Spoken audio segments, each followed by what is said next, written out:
Mais uma vez nós estamos juntos aqui, esse momento que nós vamos estar utilizando, para estarmos aprendendo um pouco mais da parte do Senhor. Hoje nós vamos estar dando o término à lição de número 11. Nós vamos entrar no segundo ponto do segundo tópico dessa lição e nós vamos terminá-la hoje. Eu espero que esses dias tenham sido abençoadores nas vossas vidas, que os irmãos possam estar recebendo da parte do Pai esses ensinos, que realmente os irmãos possam estar sendo edificados pela palavra do Senhor. Nós vamos orar, nós vamos entregar tudo que estaremos fazendo na mão do Pai, rogando a Ele as suas bênçãos, o seu cuidado e a sua misericórdia sobre a minha vida. Amém? Então vou convidar você a estar orando junto comigo. Deus Pai, soberano e eterno, a Ti a honra, a glória, todo louvor.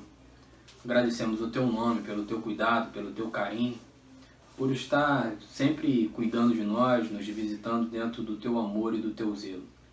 Muito obrigado, Senhor, porque até aqui Tu tem realmente cuidado de todos nós. Até aqui Tu tem guardado as nossas vidas e guardado todos os nossos. Senhor, este é um momento que nós temos aprendido um pouco mais da Tua palavra. E eu te peço, Senhor, que o Teu Espírito possa estar trazendo o esclarecimento necessário a cada um dos Teus filhos que vão receber desse estudo, assim como eu tenho recebido, Pai, através dessa carta que o Teu Filho foi inspirado por Ti a estar escrevendo àquela comunidade cristã. Que assim seja, Senhor, que nós venhamos aprender mais de Ti, que nós venhamos realmente estarmos caminhando na Tua direção, e com isso, Senhor, trazendo forças para perseverarmos. Eu quero mais uma vez entregar a minha vida nas Tuas mãos. Tu sabes, Pai amado, de todas as coisas, que tudo que façamos redunde honras e glórias ao Teu nome, a Tua paz e o Teu favor esteja sobre as nossas vidas, que tudo que façamos glorifique e exalte o Teu nome. Senhor, então tenha misericórdia na minha vida, verdadeiramente tenha misericórdia na minha vida. Renova as minhas forças e que eu seja um instrumento Teu a falar aos Teus filhos. Assim eu rogo, desde já eu Te agradeço e Te louvo, em nome do Teu Filho, Jesus o Cristo. Amém e amém. Bom, amados, a Bíblia, a qual nós vamos estar fazendo as consultas de textos, ela é, então, Almeida, revista e corrigida. Então, quando nós tivermos de citar e fazer alguma leitura bíblica, vai ser então numa Bíblia Almeida, revista e corrigida. Bom, como eu falei, nós chegamos ao ponto 2 do segundo tópico dessa lição de número 11. Então, eu não vou trazer maiores detalhes, mas o primeiro tópico dessa lição é a gratidão pela igreja. E esse primeiro tópico também foi dividido em duas partes, que foi por uma igreja formada de verdadeiros cristãos, e o segundo foi por uma igreja que ouviu o verdadeiro evangelho. E agora, o segundo tópico foi a oração pela igreja. O primeiro ponto foi a petição pela igreja, e hoje então o segundo ponto que trata a gratidão da igreja. A igreja dá resposta, aquilo que foi feito, aquilo que foi realizado por ela. E a igreja ela precisa estar vivendo esse momento de gratidão, entendendo a obra poderosa que foi feita por Cristo, não esquecendo, jamais esquecer disso, lembrar dos seus feitos, lembrar de tudo aquilo que Ele fez, para que então ela possa realmente dar ao Cristo aquilo que Ele merece, aquilo que Ele é devido, aquilo que Ele é merecedor. E esse ponto 2, então, do segundo tópico, ele tem o versículo 12, Colossenses 1:12, como base. E está assim escrito, então, em Colossenses 1:12. Dando graças ao Pai, que nos fez idôneo para participar da herança dos santos na luz. Dando graças ao Pai, que nos fez idôneos para participar da herança dos santos na luz. Como eu já havia colocado aqui, é bom pensar em quantas bênçãos através de Cristo nós recebemos. O que realmente esse sacrifício trouxe até a nós. quais foram as consequências, o que ele trouxe de bênçãos para nossas vidas. Quando nós começamos a avaliar e a pensar dessa forma, nós vemos como é importante nós glorificarmos, exaltarmos e valorizarmos esse sacrifício. Porque tudo que temos veio dele, e então precisa realmente ele receber a honra que lhe é devida. E nessa carta, né, o apóstolo Paulo, como nós temos falado, ele está confrontando ali aqueles falsos mestres, aqueles falsos ensinos, trazendo essa realidade, mostrar, né, que aquela igreja ali, aquela comunidade cristã soubesse o valor de Cristo em todas as áreas. E isso é pertinente à igreja sempre. Não é somente aquela comunidade, mas todos aqueles que reconhecem o Cristo como Senhor. Poder valorizar realmente aquilo que Ele fez por nós, aquilo que Ele conquistou por nós. Porque Cristo é o começo, o meio e o fim. O Cristo é tudo aquilo que começou, tudo aquilo que tem ocorrido, e o fim também é nele. Então, quando essas coisas ficam claras para a igreja, para o povo de Deus, a honra e a glória jamais serão tiradas dele, mas será sempre nele, somente nele. Porque ele é o princípio, a causa eficiente. Ele é o princípio, ele é a causa eficiente que nos traz todos esses cuidados do Pai. Sem isso não haveria. Não teríamos como ter o cuidado paterno, não teria como nós alcançarmos o cuidado divino, não teria como nós estarmos agora novamente com acesso ao Pai. E tudo isso então nós vemos na obra de Cristo. Então ele é o princípio e ele é a causa eficiente da nossa salvação. O Cristo é a causa eficiente da nossa salvação. Porque a adoção depende de uma eleição imerecida. Nós não tínhamos e não temos merecimento nenhum, mas somos eleitos, somos escolhidos e aí somos adotados. Então essa adoção é sem merecimento, é sem mérito, é tudo pela vontade soberana dele. E a nossa regeneração é o selo dessa adoção. Esse homem, essa mulher que foi regenerada pela ação do Espírito, é o selo que confirma essa adoção. Deixamos então de estarmos numa situação e passamos agora a vivermos como filhos. Nós vamos ver lá na frente que passamos a ser co-herdeiros. Isso vai ser bem interessante quando nós chegarmos lá nesse ponto. Então, é importante nós verificarmos essas coisas. A regeneração do homem, a nova vida, né, o novo viver, o novo nascimento, ele vem trazer essa ideia clara de adoção. Agora como adoção em Cristo, né? Agora co-herdeiro em Cristo. Então agora como filhos de Deus. Porque assim fez cumprindo a vontade do Pai. Vamos lá então ler um pouco aqui da revista. Paulo pede que os colossenses tenham um espírito agradecido pelas razões a seguir. E aí ele vai listar o porquê, então, aquele povo deveria ser grato. Meu amado, é claro que a gratidão, estar grato, vai sempre estar ligado a algo que foi alcançado. E tudo isso que foi alcançado aqui, que Paulo escreve que eles devem ser gratos, eles não tinham e não tinham forma nenhuma de alcançar.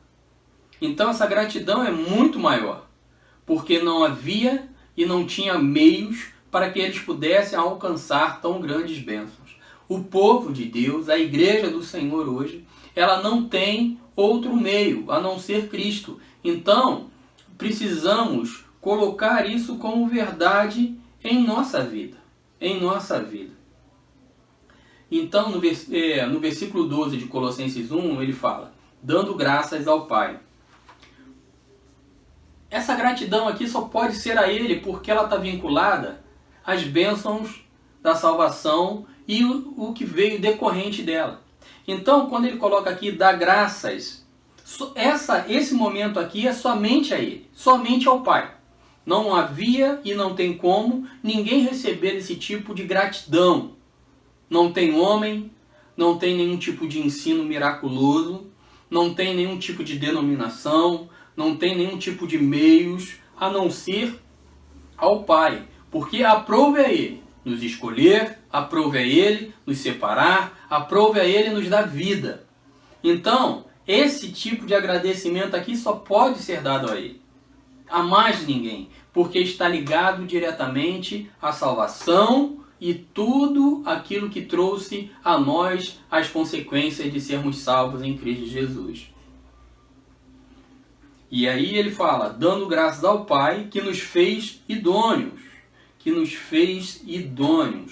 nos tornar capazes. Por isso é somente nele, porque somente ele poderia fazer e trazer a nós as bênçãos da salvação. Como somente ele poderia fazer tal coisa, então ele nos capacita, ele nos dá essa condição. Porque, como nós temos falado aqui, a lição, nós vamos estar sempre vendo isso, vai estar trazendo uma realidade de não ter mérito, de não possuir mérito algum, de não ter merecimento algum, de não ter nada para que pudéssemos então nos vamos dizer assim, qual o termo melhor adequado para nós estarmos usando? De alguma forma eu me vangloriar, me vangloriar de algo. Então é Ele que me capacita, é Ele que me traz essa verdade. A letra A na nossa revista está assim, ó, foram feitos idôneos. Antes de Deus nos salvar por sua graça, éramos verdadeiramente desqualificados para recebermos a herança. E nenhum crente é idôneo para receber a herança, mesmo que tenha uma longa vida de serviço e de obediência. Tá vendo, meu amado? Mais uma vez, usado aqui, o autor coloca essa realidade. Eu tenho tanto tempo, eu realizo tantas coisas, eu faço. Não traz mérito. Não traz mérito algum. Não tem como nos fortalecer na nossa obra. As nossas obras não são para que sejamos, mas ela é consequência daquilo que somos. Então, nenhum crente é idôneo, nenhum crente se tornaria capaz, nenhum crente poderia, de alguma forma, se tornar idôneo a ponto de receber essa salvação, a ponto de receber as bênçãos advindas dela. Então, a letra A, ela fala sobre essa idoneidade, essa condição que não tínhamos, que não temos, mas que nos foi dada, que nos foi outorgada pelo Pai. E por isso, então, damos graças a Ele. Damos graças a Ele. A letra B tem assim, tem a parte que lhe cabe. A ideia de herança reflete uma característica do Antigo Testamento. Do mesmo modo que os israelitas buscavam a terra prometida como uma herança dada por Deus. E receberam cada crente tem a parte que lhe cabe na herança divina. Então essa herança aí, uma porção, uma possessão, algo que é compartilhado, algo que foi dado, algo que nos é entregue, algo que foi recebido. E aí então, o autor aqui, nos faz uma referência de Romanos 8,17, que nós vamos estar lendo. Romanos 8,17. Romanos 8,17. Se você tiver aí com a sua Bíblia, você pode estar abrindo também, acompanhando a leitura, para que não paire sombra de dúvida daquilo que está escrito. Em Romanos 8,17. E se nós somos filhos, somos logo herdeiros, também herdeiros de Deus, co-herdeiros de Cristo. Se é certo que com Ele padecemos, para que também com Ele sejamos glorificados. Como eu falei lá na frente, e chegou a esse um dos pontos, bem interessante para nós pensarmos sobre essa herança, uma porção, essa possessão, é algo que nos foi dado. Como nós temos visto já na letra A, o que nos foi concedido, nós não tínhamos e não temos condições nenhuma, não éramos idôneos para isso. Mas então, a graça deve ser dada ao Pai porque Ele nos fez idôneo para que pudéssemos então receber essa herança. E aí então agora Paulo escrevendo aos Romanos, ele fala o quê? E se nós somos filhos, somos logo herdeiros. É divisão que Deus concede aos seus filhos, sugerindo a admissão ao reino dos céus e aos seus privilégios. Quando, então, o apóstolo Paulo coloca esse herdeiro aqui, mas herdeiros de quê? Admissão no reino. Hoje nós somos parte do reino de Deus. Hoje nós fazemos parte desse reino, desse povo separado, desse povo escolhido. E com isso, então, tem os seus privilégios. Então, com isso, temos, então, a sua graça sobre as nossas vidas, o seu favor, o teu cuidado e as promessas vindouras sobre as nossas vidas. Então, o apóstolo Paulo fala assim, se nós somos filhos, somos logo herdeiros, também herdeiros de Deus e co-herdeiros de Cristo, né? Alguém que possui em conjunto. Quando ele coloca aqui co-herdeiros com Cristo, ele coloca essa ideia de aquilo que Cristo possui, nós também possuímos. É claro, meu amado, estou falando em relação a esse cuidado divino, a tudo aquilo que está preparado, a tudo aquilo que está reservado. Não vamos nos assustar aqui, eu não estou falando dos atributos divinos incomunicáveis. Né? Isso que só o Cristo, né? E só o nosso Deus possui. Mas eu estou falando das promessas vindouras, de tudo aquilo que Ele conquistou e tudo aquilo que Ele trouxe até a nós. Entendeu? Então, alguém que possui algo em conjunto, co-herdeiro em Cristo Jesus, aquilo que o Cristo conquistou, aquilo que o Cristo conquistou pelos méritos dele, né, cumprindo aquilo que ele havia assumido perante o Pai, perante o Espírito, de estar assumindo ali as nossas responsabilidades e as nossas culpas, e a sua vitória, então, ele delegou a esse povo, ele delegou a cada um dos seus filhos. E ele vem falando também aqui ainda no versículo 17. Se é certo que com ele padecemos, né? Suportar sofrimento semelhante. Meu amado, é claro que nós não sofremos, não padecemos como Cristo. Não. Jamais poderíamos suportar ou aguentar tão grande peso, tão grandes dores.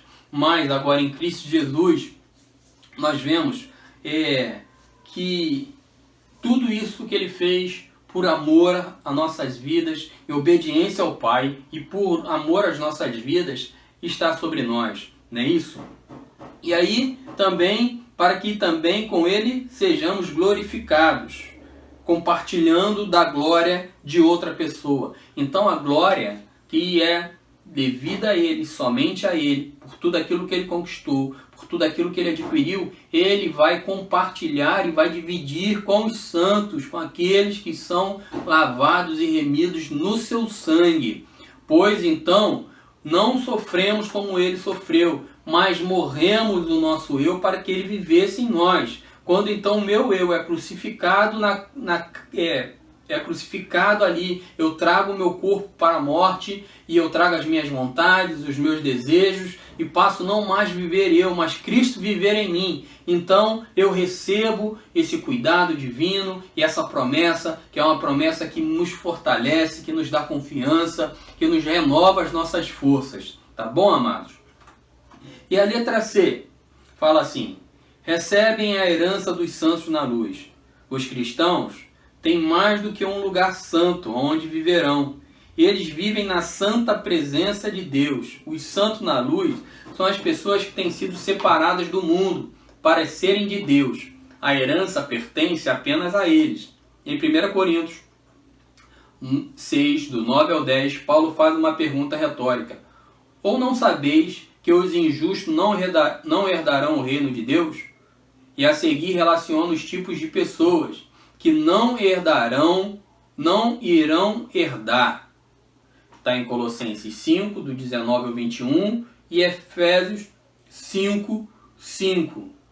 Né? Então, é interessante nós pensarmos aqui nessa luz. É a luz para fazer contraste com o reino das trevas.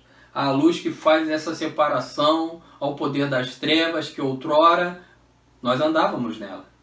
Perdidos, vagueando, fazendo as nossas próprias vontades, vivendo os nossos próprios, as próprias motivações, sem nos preocupar com Deus, sem nos preocupar com aquilo que Ele tem como direção, aquilo que Ele tem como posição, aquilo que Ele espera de nós. Então, nós somos agora esses santos que serão então, junto com Cristo, glorificados para a honra e glória do nosso Pai.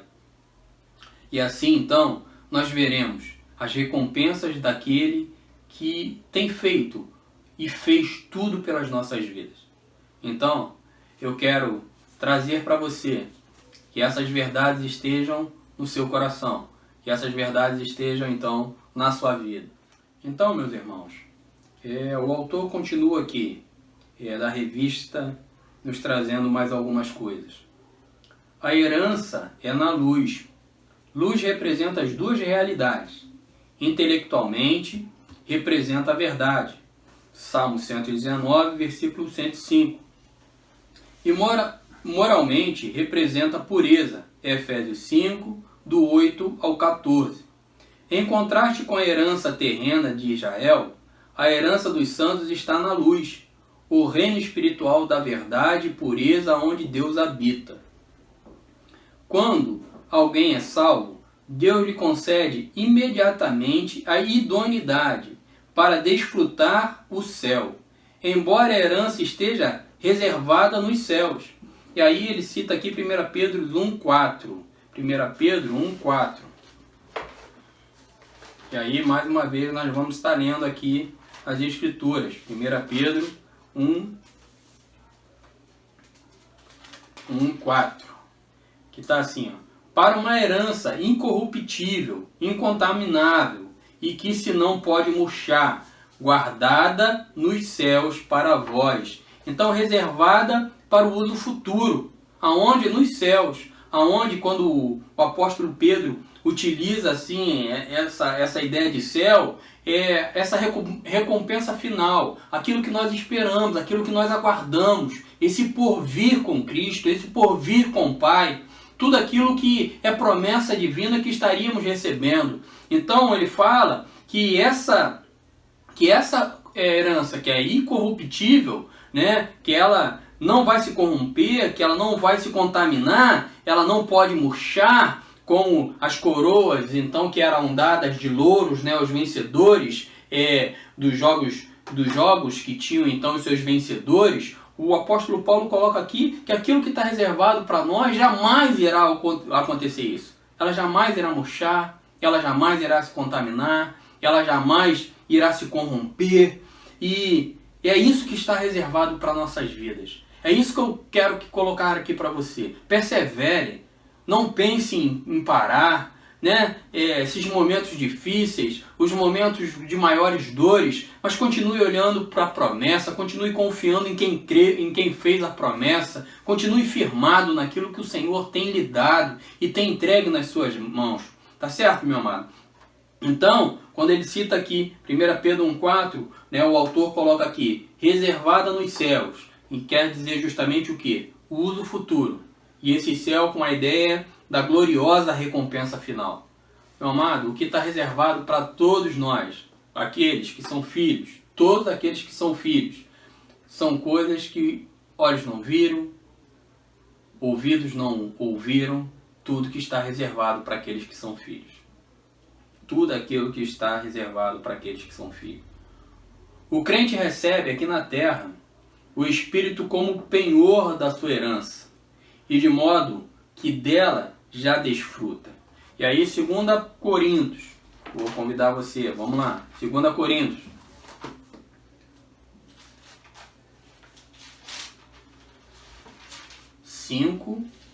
Os versículos 4 e 5. Está assim escrito: porque também nós, o que estamos neste tabernáculo, gememos, carregados, não porque queremos ser despidos, mas revestidos para que é mortal, seja absolvido pela vida. Ora, quem para isso mesmo nos preparou foi Deus, o qual nos deu também o penhor do Espírito. Nos deu o penhor do Espírito, meu amado. Então, ele, como o autor aqui coloca, o crente recebe aqui na terra o Espírito como penhor da sua herança. Então, esse penhor aqui refere-se ao privilégio dos cristãos nessa vida, uma garantia das bem-aventuranças futuras no reino do Messias. Tudo isso, meu amado, que está reservado, que está guardado nos céus, é porque há o Espírito em nós. Porque isso nos foi dado, e isso é o penhor do resgate. Esse é o selo, meu amado, que nós temos. É isso que nos conforta, é isso que nos dá garantia. Eu fui selado pelo Senhor, e é esse selo que nos garante essa vitória. É isso que nos mantém firmes. É isso que não me deixa abalar. É isso que não me deixa confundir. Se o selo é do Espírito, ele é poderoso e eficaz, e eficiente, meu amado, para realmente me garantir aquilo que está reservado para nós, né, para a minha vida, para a sua vida, no reino dos céus. Esse momento futuro, pela obra poderosa que Cristo realizou em nosso favor. E então ele colocou aqui, Colossenses para o dia de hoje. Com que frequência ou intensidade investimos nosso tempo em oração? Quanto tempo, meu amado, você tem orado a Deus? Quanto tempo você tem separado da sua vida para orar ao seu Deus? Tem orado a Ele somente quando tu queres, somente quando tu precisa de socorro? Ou isso tem sido realmente um hábito, isso tem sido algo prazeroso na sua vida? Se isso é cotidiano na sua vida, se você não está fazendo assim, meu amado, você está errando. Você precisa ter um tempo de oração para Deus. Você precisa orar ao seu Deus, não somente quando você quer algo, mas você deve ter um tempo de oração ao Senhor. E ele continua aqui, agradecendo e pedindo a Deus pelos irmãos. E aí ele é mais enfático ainda. Você não somente deve orar ao Senhor, como também você deve agradecer e pedir pelos seus irmãos. Sabe, meu amado? Nesses dias de tantas dificuldades, como eu tenho entrado na presença de Deus, se tenho entrado em oração? Tenho olhado somente para a minha vida, somente para as minhas necessidades? Tenho realmente assumido um compromisso de oração uns pelos outros? Quando digo que vou orar pela vida do meu irmão, quando meu irmão me pede uma oração, eu tenho feito isso? Ou eu tenho esquecido? Ou é somente algo que eu verbalizo e depois que eu saio dali da presença do meu irmão que me pediu uma oração, eu nunca mais lembro? Se isso tem acontecido na tua vida, hoje é um tempo de você parar com isso, meu amado, e mudar essa realidade. E realmente orar pelos seus irmãos, agradecer a Deus pela vida dele, pedir que Deus seja o socorro bem presente na vida deles. Você precisa fazer isso. Não é esse um bom e necessário hábito para colocarmos em prática a partir de hoje? Então ele faz essa pergunta. Não é bom isso? Nós colocarmos em prática em nossas vidas a partir de hoje, a partir desse momento que você está ouvindo essas verdades vindas do Pai ao teu coração, que ela possa chegar e produzir o efeito necessário. É como um aprendizado. Eu ouço algo, mas se eu não coloco em prática, eu não aprendi. Então, se você hoje está ouvindo isso, que você deve ter um tempo de qualidade a orar ao teu Deus, não somente quando você quer pedir a Ele, orar pelos seus irmãos, agradecer pela vida deles. Hoje é tempo. Hoje é tempo de você voltar, talvez, até mesmo a essas práticas que você já teve e agora não tem mais. Se afastou dessa realidade e tem vivido longe dela. Mas então, que essa verdade seja em sua vida. E aí nós vamos concluir essa lição, então. A lição de número 11. Na conclusão da lição está assim. Hoje, aprendemos que Paulo deu graça pelos crentes de Colossos. Isso está lá em Colossenses 1, do 3 ao 8. E logo pediu por eles. Isso está em Colossenses capítulo 1, do 9 ao 12. O apóstolo não divide os cristãos em duas categorias. Aqueles pelos quais dá graça e aqueles pelos quais pede ao Senhor a sua graça. Ele dá graça e faz sua petição por todos. Os colossenses haviam progredido espiritualmente, mas podiam alcançar maior progresso. Paulo agradece e pede por eles. Essa união de gratidão e petição é um excelente modelo de oração cristã. Aqui nessa conclusão, eu queria só parar aqui e pensar mais um pouquinho. Que Paulo, ele fala aqui, mas podiam alcançar maior progresso. Paulo sabia que aquela igreja poderia avançar um pouco mais. Você pode ir um pouco mais. Você pode avançar um pouco mais. Com um compromisso de oração, com um compromisso de meditação na palavra, com um compromisso de adoração e louvor a Deus, não somente dentro de um templo, mas que a tua vida seja uma vida de louvor e adoração ao Senhor, glorificando e exaltando e bendizendo o nome dele. Foi para isso que você foi chamado, foi para isso que você foi chamada, foi para isso que Deus nos separou deste mundo, para que o nome dele seja glorificado e exaltado. Que verdadeiramente, meus amados, esses dias de ensino, esses dias que o Senhor tem nos separado, tem nos feito pensar tanto na realidade cristã, o que é que eu tenho vivido como cristão, o que é que eu tenho pensado como cristãos, se realmente eu tenho vivido de uma maneira que o agrade, que verdadeiramente eu esteja rendendo a Ele aquilo que Ele merece. E Ele então nos traz a pensar a nós estarmos voltando àquilo que os nossos irmãos precisam, e precisamos estar bem atento ao nosso próximo.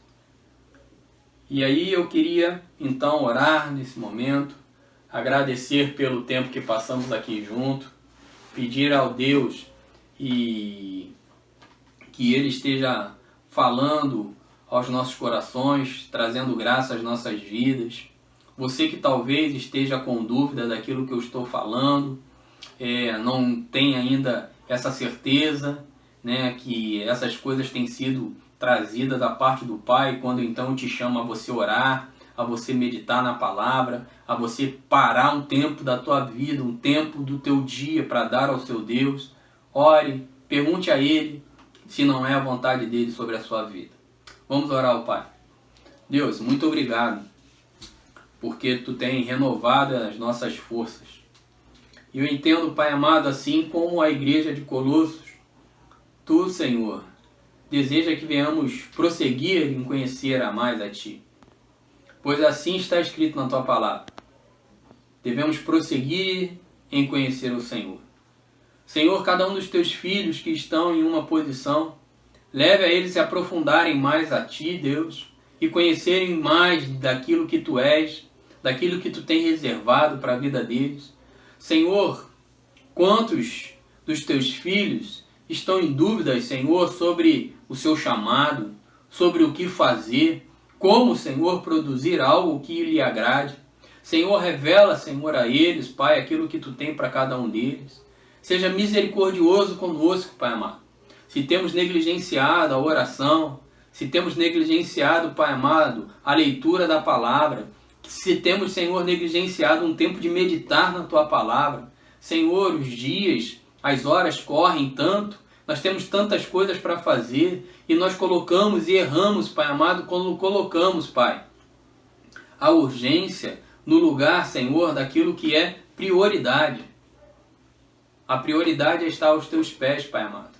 E a urgência, Senhor, eu tenho a certeza que ela de alguma forma vai esperar. E eu te peço, Pai, que os Teus filhos assim então entendam que a prioridade é estar fazendo o Teu querer. E tudo mais, Senhor, será acrescentado na vida deles. Senhor, que a minha vida esteja assim, Pai amado, incomodado constantemente pelo Teu Espírito, a não esquecer que Tu és Senhor de todas as coisas. Muito obrigado, Senhor, porque Tu nos deu mais uma oportunidade de estarmos aprendendo de Ti. Que tudo que tenha sido colocado aqui tenha sido para a honra e glória do Teu nome. Somente a Ti a honra e a glória. Porque todas as coisas começaram em Ti, todas as coisas existem em Ti e todas as coisas são para Ti. Assim eu rogo, desde já eu te agradeço. Em nome do Teu Filho, Jesus o Cristo. Amém e amém, Senhor.